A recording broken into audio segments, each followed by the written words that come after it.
இதே வந்து நான் ஆட்சிக்கு வந்தேன்னா எல்லா ரேஷன் பொருட்களும் வீடு வந்து சேருன்னு சொல்லி விஜயகாந்த் தான் முதல்ல அறிவிச்சாரு.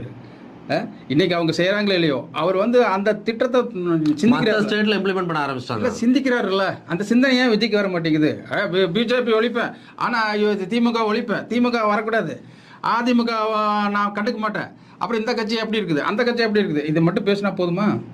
அத்தனை லட்சம் பேரத்தை இப்போ நீங்கள் சொன்னீங்களா 20 லட்சம் பேரத்தை கூட்டுறான்ட்டு, 20 லட்சம் பேரை கூட்டி அவங்க அந்த மாநாட்டிலேருந்து கலைஞ்சு போகிற போது அறிவித்தீனியை புகுத்தணும், என்ன சொல்லி அவங்களுக்கு அனுப்பணும் அப்படிங்கிறது ஒன்று விதங்கள் இருக்குது.